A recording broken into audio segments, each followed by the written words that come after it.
Ассаламу алейкум, Дедек Халдышин. У нас с вами уже 13-й выпуск видеоуроков ингушского языка от InkEd. На предыдущих уроках мы с вами разобрали числообразование.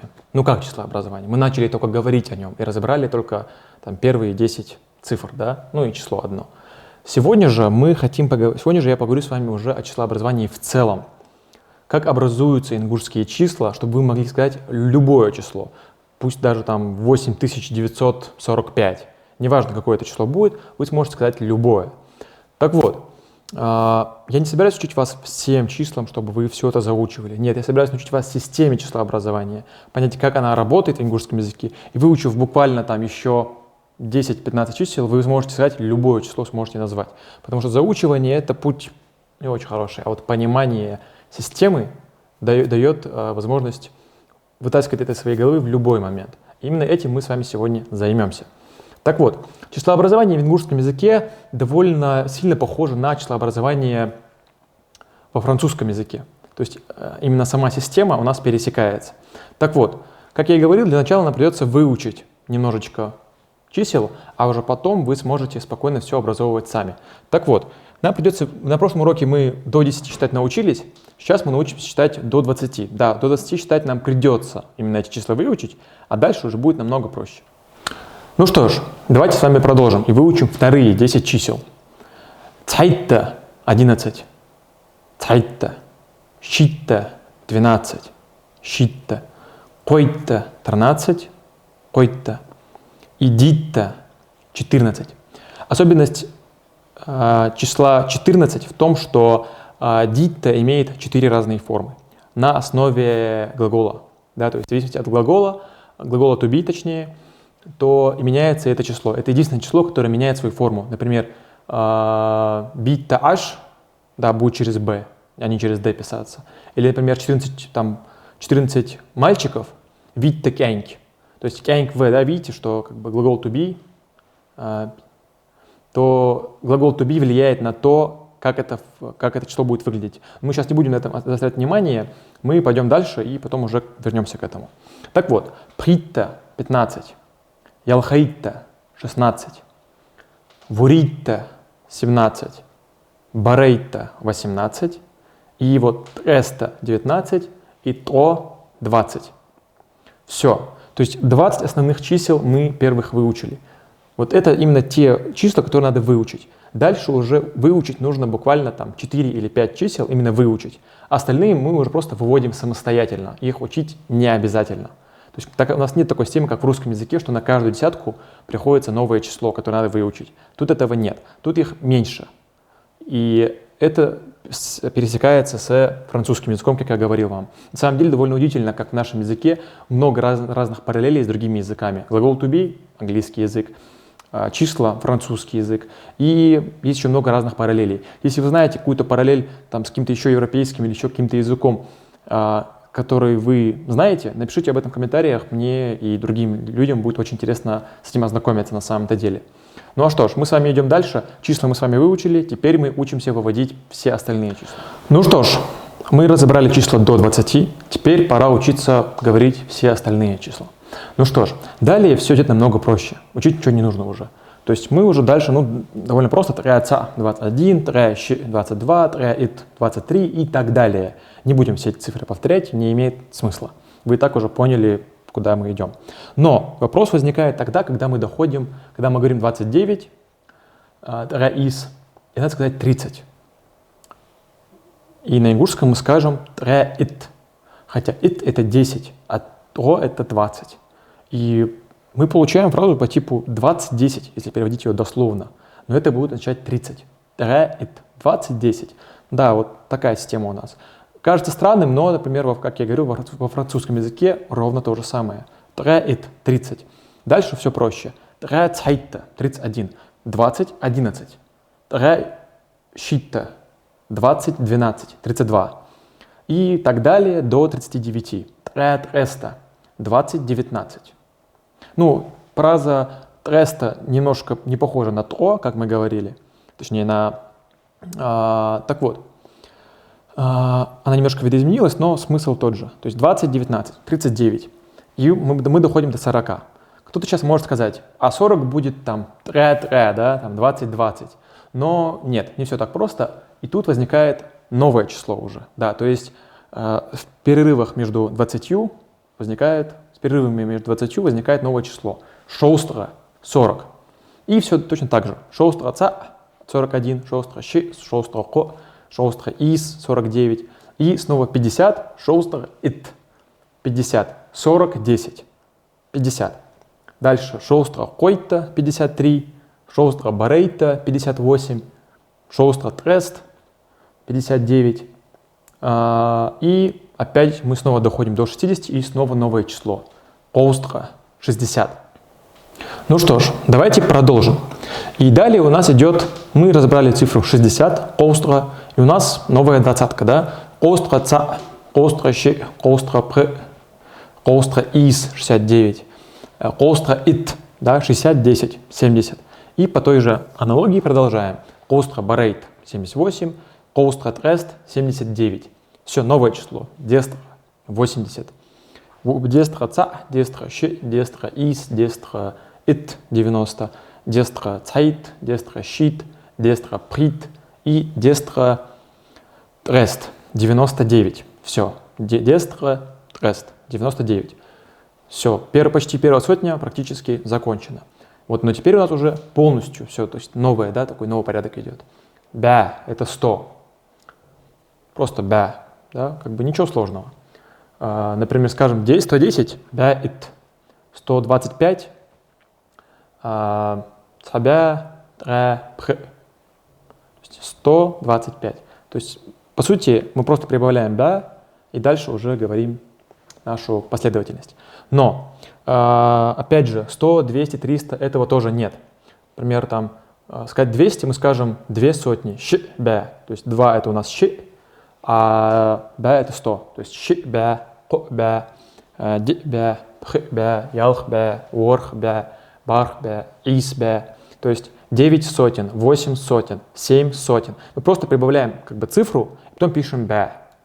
То есть, например, давайте вот 300, да, ко, бя, 3 сотни. То есть у нас нет, как и в русском языке, своих, то есть там 200, 300, 400.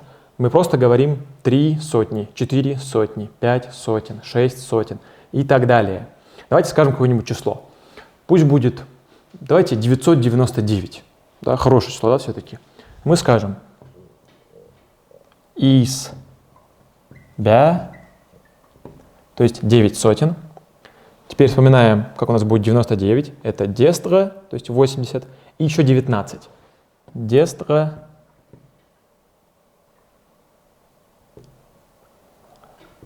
трест. У меня как-то не очень красиво получается. То есть и получаем 999. Вот таким вот макаром.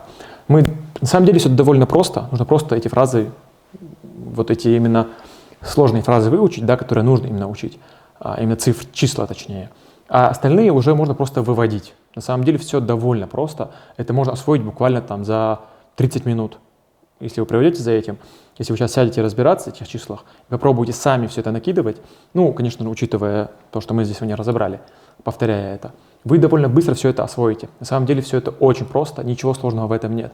А касаемо первых сотни, чтобы вам не приходилось, чтобы вам было полегче помнить, какие именно числа, там 20, 40, 60, 80, запомнить, что это именно эти числа, которые образуют, да, которые имеют свое название отдельное. Просто для себя запомните, что если это число там начинается с четной цифры, то там будет своя фраза. Если она начинается с нечетной цифры, то там этой фразы не будет. Она будет образовываться сочетанием предыдущей десятки и 10. То есть 20, да, отдельная фраза у нас есть, потому что начинается с четной цифры. 30 у нас отдельной фразы уже нет. Мы берем двадцатку и прибавляем 10.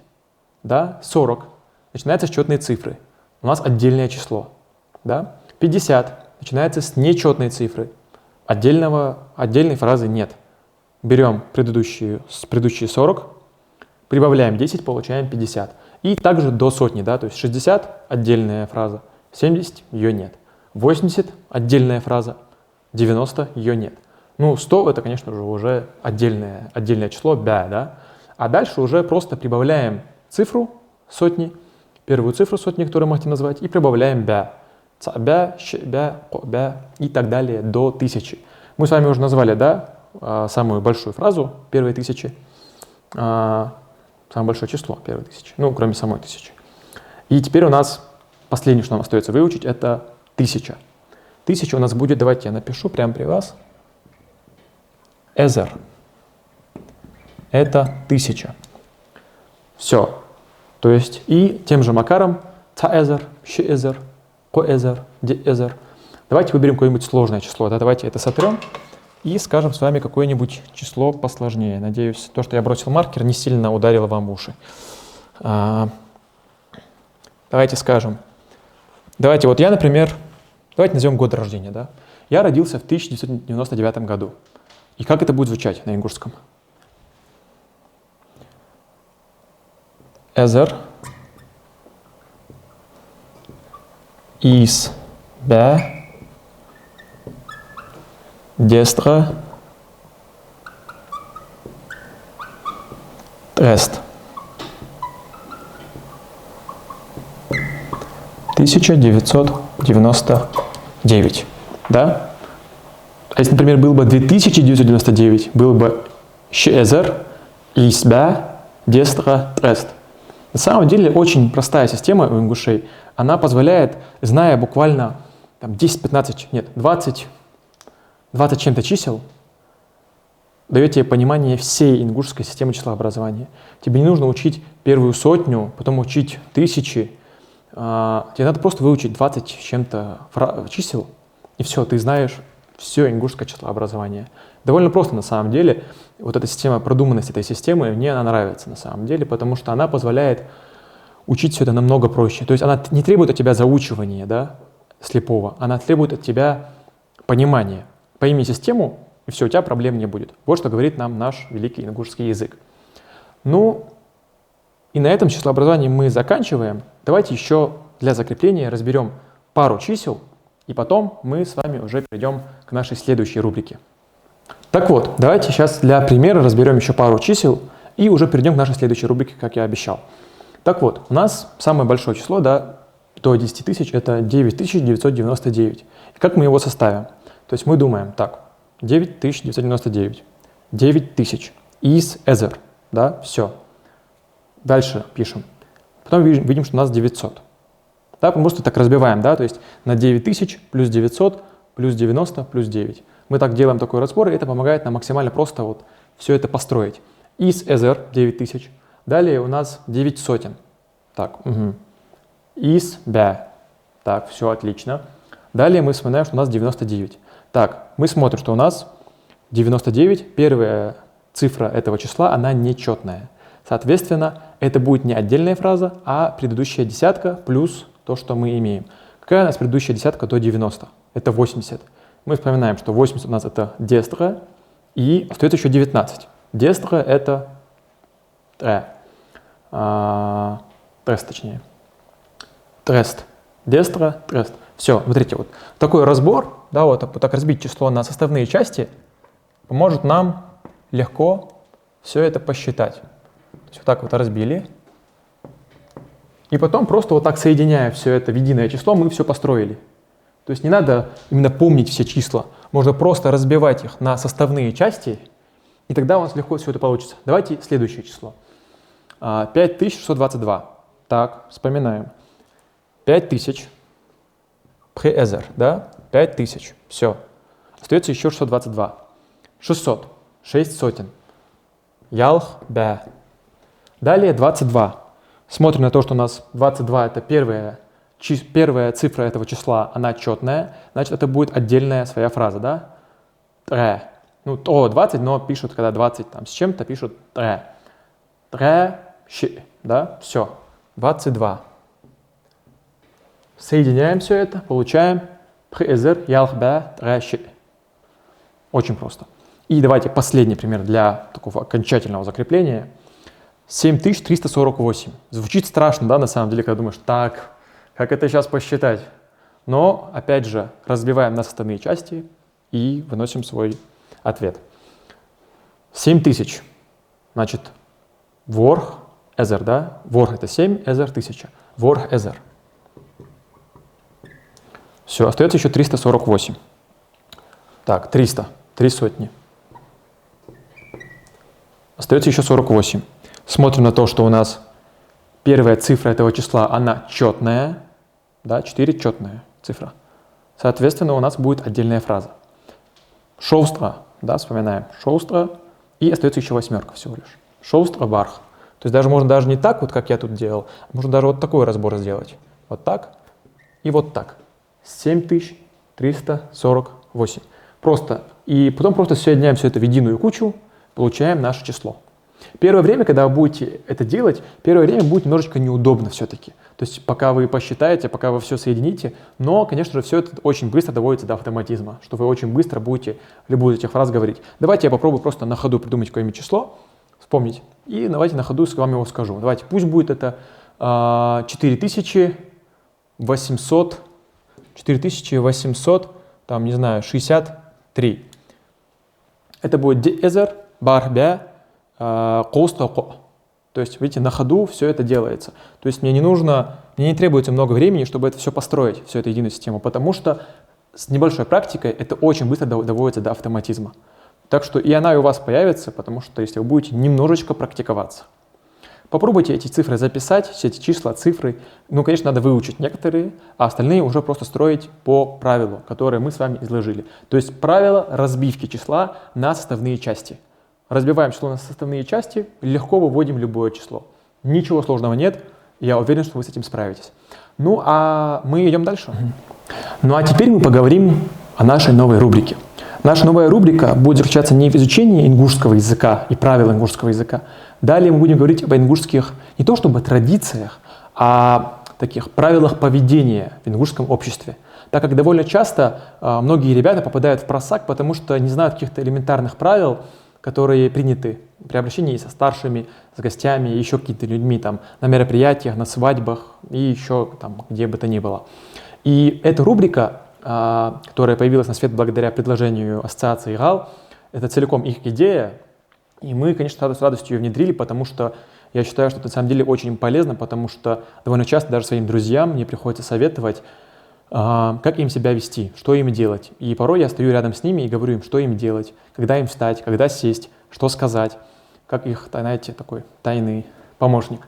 Так вот, и именно поэтому мы вводим эту рубрику, чтобы многим из вас помочь понять, обрести понимание. Ребята, которые вырастают в Ингушетии, довольно часто в этом не нуждаются. Они делают это по наитию. И им, наверное, покажется, что эта рубрика немножко бесполезна, потому что, все это и так знают, подумают они. Но нет. Ребята, которые там по воле судьбы растут за пределами, должны это все изучать. То есть им приходится со всем этим знакомиться самостоятельно довольно часто. И мы хотим им помочь в заполнении этого пробела, чтобы им было проще, чтобы они не попадали в конфузные ситуации и чувствовали себя уверенно на любом мероприятии и в любой ситуации. И первое, что мы разберем, это то, что встречается чаще всего. Это гости, которые к нам приходят. То есть, когда к нам приходит гость, довольно часто мы совершаем какие-то поступки, которые могут быть расценены как неуважение или же невоспитанность. И гость может подумать, что там, жители этого дома не обрели должного воспитания. Это, опять же, ложится тень не только на самого человека, это ложится тень еще на его родителей и на его семью, на его фамилию в целом.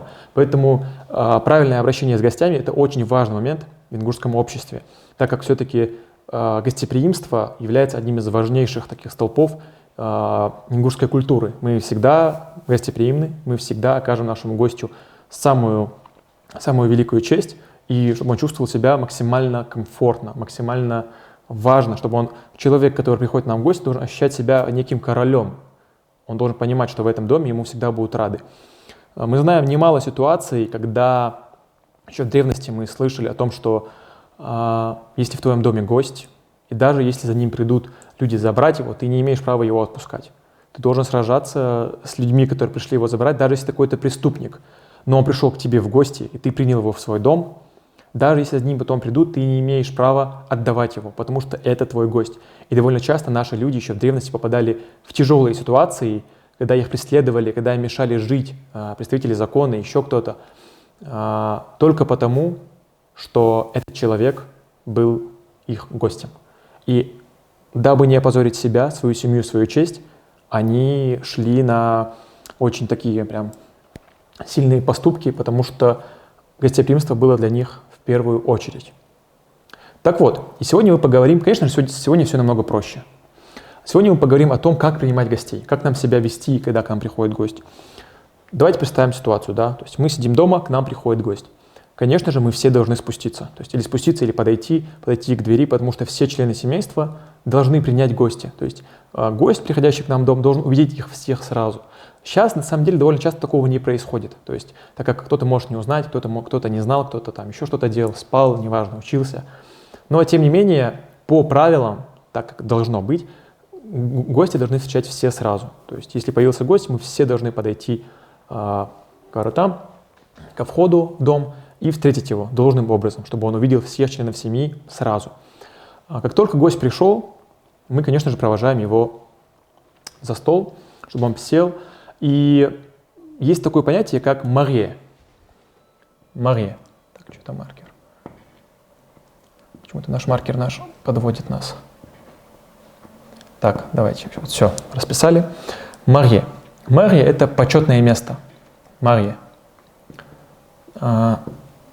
Вы всегда можете эту фразу услышать. Если кто-то заходит к вам в дом, давайте немножечко еще обведу. Там в заднем плане оператор говорит мне: обведи фразу, ее плохо видно. Я даже сотру ее и напишу заново, чтобы вам было лучше видно.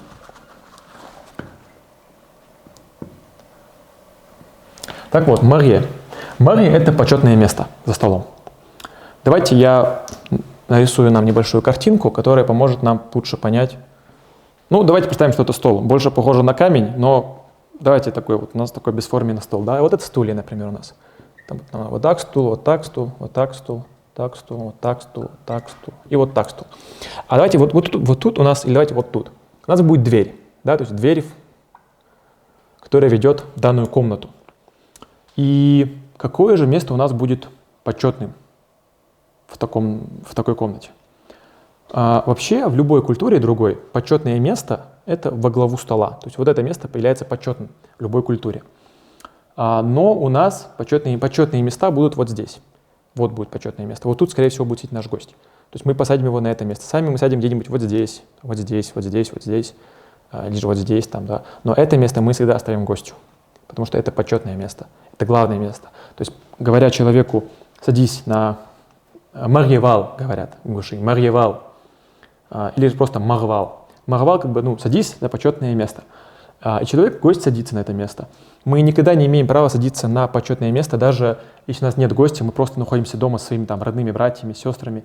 Если наш брат там, или кто-то еще старше нас, или же отец, если мы сядем на это место до того, как он сядет, то, конечно же, мы окажем ему неуважение, потому что мы сядем на почетное место впереди того человека, который должен там сидеть.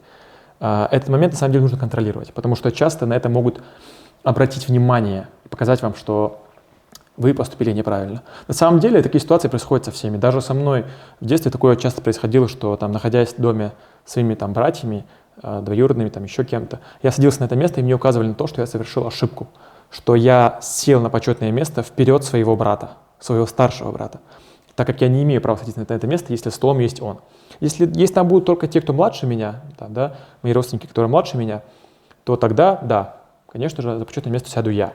Но даже если эти люди, ваши родственники или что-то еще младше вас, но они ваши гости, все равно почетное место будет его. Даже если этому человеку 5 лет, а вам там уже 20 с чем-то, вы намного старше его, тем не менее почетное место будет его. Он в вашем доме гость. Пока он там, он главный. И вы ему оказываете всяческое содействие. Так вот, наши гости уселись, наши старшие с ними сели за стол, но мы не садимся, мы стоим вот тут, или вот тут, там где-нибудь. Все, мы стоим. Что же мы делаем? Мы следим за тем, чтобы за столом все было хорошо.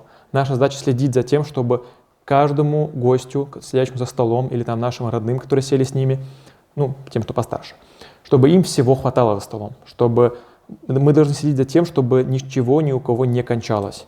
Если мы видим, что там еда в тарелке у нашего гостя начинает кончаться или ее остается немножечко, наша задача подойти к нему и сказать: о том, что давайте мы вам доложим этого или того. Ну, правда, не быть надоедливыми, но так аккуратно, знаете, так, немножечко так, аккуратненько подсказать, чтобы он выбрал, что он хочет, и вы все это ему наложите. Не он наложит сам по себе, а вы ему наложите. Это ваша задача, следить за тем, чтобы он чувствовал себя, как я сказал, максимально комфортно. Он не должен тянуться за чем-то или просить, чтобы мы что-то передали. Если ему что-то нужно, чтобы, например, вот с этого конца стола, он говорит вам: можешь мне подать вот то-то. Вы идете, берете это и приносите это ему. И накладываете столько, сколько он хочет. И вот если вы будете вести себя подобным образом, вы будете хорошим гостеприимным человеком, который знает ингушские правила поведения, так как за столом человек не должен тянуться или просить что-то передать. Как я говорил, вы контролируете, чтобы у всех этих людей всего хватало. Ваша задача — ходить вокруг стола и все проверять. Ваша задача — следить за тем, чтобы чай, который там будут гостям приносить, был горячим. Расскажу вам небольшую историю из моего детства, когда я попал в просак. Будучи на одном мероприятии, на свадьбе, я оказался в ситуации, где я должен был обслуживать стол на 20 персон. И так получилось, что все мои ребята, которые должны были быть вместе со мной, все куда-то пропали, точнее сбежали. Так как свадебный кортеж должен был отъехать, и они уехали все втихаря, по машинам расселись, все уехали. Я остался один. 20 человек за столом. Естественно, вывести такой стол в одиночку, конечно же, наверное, очень сложно, но это уже не имеет значения. Вы стоите за столом, вы его контролируете, ваша обязанность в том, чтобы все за этим столом было хорошо. И получилось так, что когда я принес одному из гостей чай, они начали жаловаться, что чай холодный. Мне пришлось весь их чай собрать, унести на улицу и сказать о том, чтобы его подогрели, чтобы его снова чай вскипятили, и чтобы снова налить им чай уже и снова его принести. Но получилась такая ситуация, что пока грели чай и пока я его принес, гости уже разошлись. Да, они оскорбились, и я оказался в этой ситуации виноватым. Да, конечно, тут такая спорная ситуация, потому что 20 человек обслужить одному довольно сложно, но тем не менее, как бы там ни было, факт есть факт. Это был мой стол, и я с ним не справился. А то, что там кто-то был или кого-то не было, это уже все детали. Факт, как я сказал, факт остается фактом. Я не справился с этой ситуацией и старался впредь такого больше не допускать. И вы также должны контролировать, чтобы у вас также с столом все было хорошо. Конечно, сегодня мы живем в таком мире, когда свадьбы дома уже являются больше редкостью, чем обыденностью, как раньше это было, в моем детстве, например. Сегодня чаще все проводится в ресторанах, и там такой обязанности нет, то есть там вы не занимаетесь обслуживанием столов, но все, что я сейчас рассказываю, будет вам полезно в ситуации, когда к вам приходят гости. Или же, например, скоро у нас должен быть наш праздник Мархаш. Да, тогда нам эти знания пригодятся. Поэтому знайте ингушские правила поведения, это все-таки ваша культура. Мы все должны знать нашу культуру, это наша индивидуальность. Владея нашим языком, нашей культурой, мы будем настоящими ингушами. И цель этих уроков в том, чтобы научить вас всему этому, чтобы вы могли этим активно в вашей жизни пользоваться. А на этом наш видеоурок подходит к концу. Как обычно, я попрошу вас подписаться на ассоциацию ГАЛ. На самом деле все это происходящее, все по их инициативе, последствиям их содействия, их поддержки все это проводится, потому что это группа ребят, проживающие на территории Бельгии, но при этом они не забывают своих традиций, они всячески содействуют развитию нашего народа, нашей культуры. Они искренне болеют за наш народ и стараются сделать для него как можно больше хорошего. На самом деле мы все должны быть им искренне благодарны, потому что если таких ингушей, как ассоциация ГАЛ, в нашем обществе будет больше, то и мы все будем развиваться лучше. И помимо этого, как я часто делаю, расскажу вам про школу SmartEd. До ЕГЭ остается совсем мало времени. Буквально 4 месяца осталось до сдачи ЕГЭ. Конечно же, там многие ребята, кто еще не начал готовиться или же готовится, но хочет выйти на качественно новый уровень, думает о том, что же ему делать. И в связи с этим я хочу рассказать вам про школу SmartEd. Давайте я напишу вам Smart. Почему-то наш маркер немножечко нас подводит. SmartEd. Это школа подготовки к ЕГЭ, которая работает онлайн. И она позволяет готовиться к ЕГЭ максимально эффективно, быстро, так как система их подготовки включает в себя как теоретическую часть и практическую часть, разделенные на две составные части. То есть сначала вы учите теорию, делаете домашнее задание, закрепляете ее и уже потом идете на отработку. Такой подход позволяет мозгу максимально быстро обрабатывать информацию, так как часто происходят ситуации, когда мы учим какой-то материал, и нам сразу же просят решить задание, но мы сразу не можем это сделать, потому что мозг не привык, он не обработал информацию. Мозг — это все-таки система данных. То есть это база данных, которая структурирует все ваши знания. И вы должны понимать, как эта база данных работает. Вы должны понимать ее суть. Ей всегда требуется время на обработку информации. Каждый школьник знает ситуацию, когда вы ночью учите стих, вы ночью не можете его пересказать, хотя вы его там час-два учили, но пересказать вы его не можете. Но так получается, что на утро вы все помните. Вы думаете, как это получается? Получается это таким образом, что ваш мозг, будучи уставшим ночью, не в состоянии все это воспроизвести. Но на утро, когда он информацию всю структурировал и систематизировал по блокам, он готов ее выдавать вам. И именно опираясь на это и был создан SmartEd. И была разделена подготовка теоретическая и практическая. То есть мы даем вам время на разбор теории, выполнение домашнего задания, ознакомление с проблемными вопросами и уже на практике все это отрабатываем. Также большое отличие от других школ SmartEd заключается в том, что SmartEd дает вам не просто изучение по каким-то шаблонам и правилам. SmartEd стремится давать вам фундаментальное понимание, так как шаблоны могут не сработать. А фундаментальное понимание любого предмета позволит вам в любой ситуации всегда быть на коне и сдавать экзамен в любой ситуации. Я на этом заканчиваю.